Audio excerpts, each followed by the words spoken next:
Bismillahirrahmanirrahim.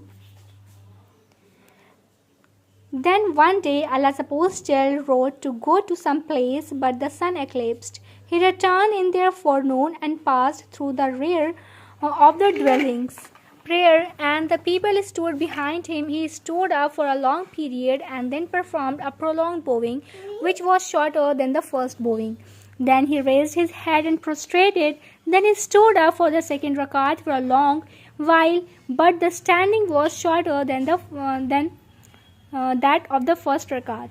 Then he performed a prolonged bowing, which was shorter than the first one. Then he raised his head and prostrated. Then he stood up for a long time, but shorter than the first. Then he performed a prolonged bowing, but shorter than the first. Then he raised his head and prostrated and finished the prayer, and then delivered the sermon and said as much as Allah wished. And then he ordered the people to seek refuge with Allah from the punishment of the grave. Sahih Bukhari, hadith number 1050.